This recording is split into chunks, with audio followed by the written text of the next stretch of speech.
3 days before I was supposed to start my maternity leave, my manager called me into his office and told me my position was being restructured.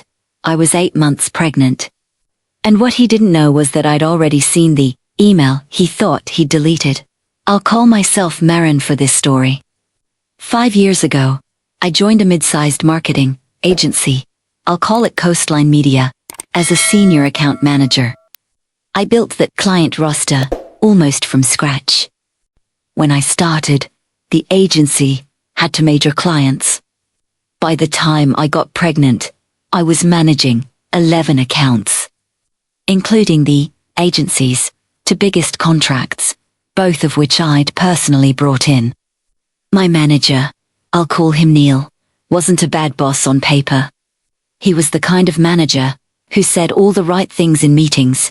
We support working parents. Family comes first here. I believed him, mostly because I'd never had a reason not to. Until 8 months into my pregnancy. 3 days before my leave was supposed to start, the pregnancy itself wasn't the problem, at least not at first. I'd told Neil early, 12 weeks in, because I wanted to plan my leave properly and make sure my clients had a smooth handoff. He congratulated me, said all the right words, and told me not to worry about a thing. For a few months, nothing seemed off. I built a full transition plan myself, 30 pages. Client by client, covering every account, every contact, every ongoing negotiation. I trained a colleague, someone I'll call Todd, to cover for me during my leave. I did this willingly, generously, even, because I actually liked my job and wanted it to still be there for months. Around my 7th month, small things started shifting. I noticed I was CC'd on fewer client emails. I noticed a new hire, I'll call her Sasha, was suddenly sitting in on calls with my 2 biggest clients. Introduced as someone getting up to speed on the account for continuity, I asked Neil about it directly. He said it was smart planning, that with me going on leave soon, it made sense to have more than one person familiar with the big accounts. It sounded reasonable. I wanted it to sound reasonable. But I started noticing a pattern in myself too, the same pattern I now recognize in a lot of these stories. I kept explaining away things that, deep down, felt wrong. I told myself I was being paranoid, hormonal, oversensitive. I didn't want to be the pregnant woman who saw conspiracies everywhere. So I kept my head down and kept working, right up until my due date got closer and closer. 2 weeks before my leave was supposed to start, Neil asked me to do something unusual, hand over my complete client contact list, including personal cell numbers I'd built up over years of relationships, just in case anything urgent comes up while you're out. I did it.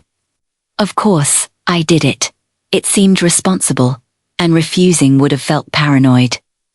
1 week before my leave, I noticed my name had quietly disappeared from the internal project management tool for both of my biggest accounts.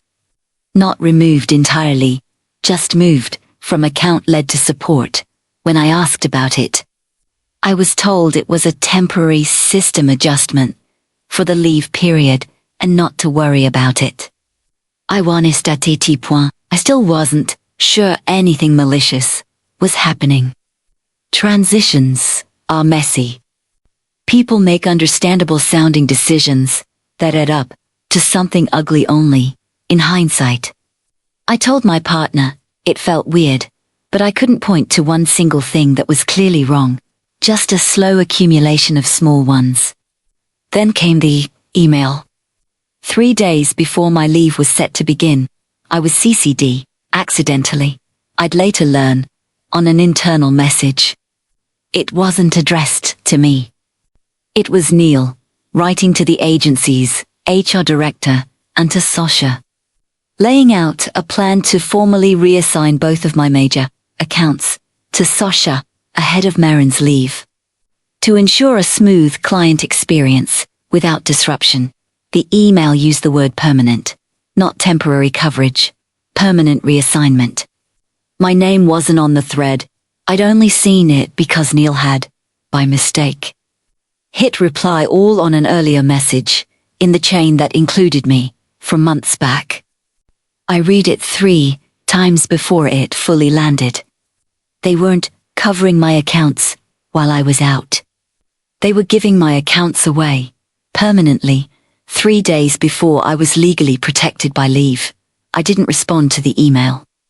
I didn't confront anyone that day. I sat with it for a full 24 hours, because I wanted to think clearly, not react emotionally, even though every part of me wanted to. The next morning, Neil called me into his office. He told me, using careful corporate language, that the agency was restructuring account ownership and that going forward, my role would shift to a more flexible advisory capacity upon my return from leave. No mention of a demotion. No mention of pay. Just soft words designed to make an enormous change sound like a minor adjustment. I asked him directly, is this related to my leave or my pregnancy? He said, of course not, that this was purely business-driven, about ensuring continuity for clients. I asked when this decision had been made. He said, recently. These things move fast once leadership weighs in. That's when I told him I'd already seen the email. Not aggressively. I just said it, plainly. I saw the message you sent to HR and Sasha last week. The one that said permanent reassignment. I watched his face change in real time. He backpedaled immediately, said the wording was not final, that it had been an early draft, that nothing was decided, but I'd read it. I knew exactly what it said. And I knew the difference between an early draft and a plan already being executed. Because my accounts had already been fully migrated in the system a week earlier. I left that meeting, went home, and did the one thing I probably should have done months earlier. I called an employment attorney. The attorney I spoke to didn't waste time with vague reassurance. She asked very specific questions. When did I disclose my pregnancy? When did the account reassignment start? Did I have the email? Did I have the original project management records showing my name as lead before the changes? I did. I'd saved almost everything, mostly out of habit. The same instinct that made me build that 30-page transition plan in the first place. She explained, in plain terms, what I hadn't fully understood before, reassigning someone's core job responsibilities right before protected leave. In a way that effectively demotes them upon return, can constitute pregnancy, discrimination, and a violation of family leave protections, especially when there's a paper trail showing the decision was made and executed before the leave even started, timed specifically around it. She helped me. It laid out the timeline, date of pregnancy, disclosure, date of the transition, plan I built voluntarily. Date my name was removed from account leadership, date of the permanent reassignment email. And a direct question, was this decision made because of my upcoming leave? And if not, could HR explain the business rationale independent of the timing? I sent it 40 minutes before my maternity leave officially began. Then I closed my laptop and, for the first time in weeks, tried to just be present for what was actually happening in my life. A baby who was 3 days from arriving. Not a corporate power struggle. Here's the part I didn't expect, and the part that made this whole story worth telling.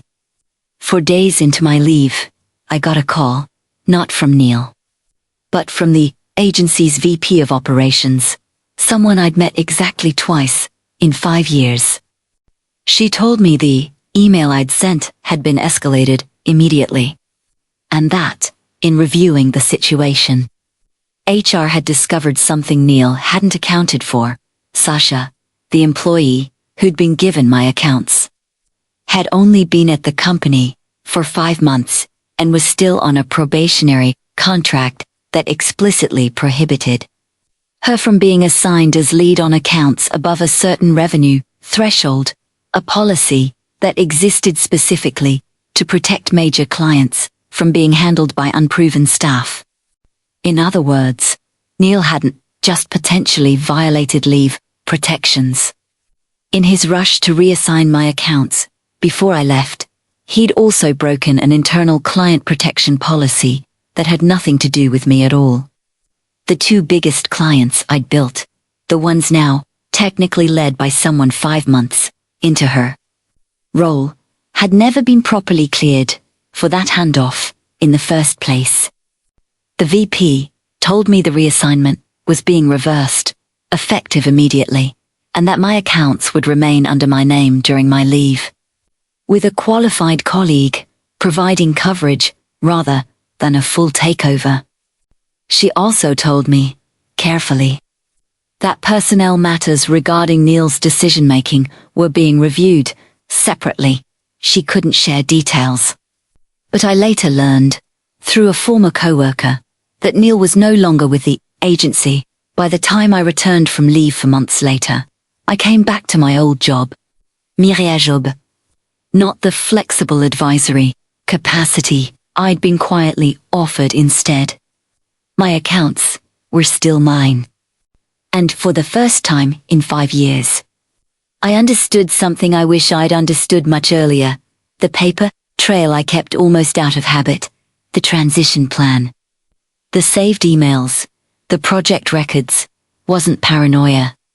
It was the only thing standing between a quiet, permanent demotion and getting my career back. If there's one thing I'd want anyone listening to take from this, it's this: document everything, especially during a transition. Especially when you're vulnerable, whether that's leave, illness, or anything else that puts you temporarily out of the room, not because you're expecting the worst. Just because, sometimes, someone else is already planning for it, and the only thing that protects you is proof. If this story resonated with you, I've got more like it real patterns. Hey outcome, no names changed, Decept, the ones that need. Subscribe if you want to hear the next one.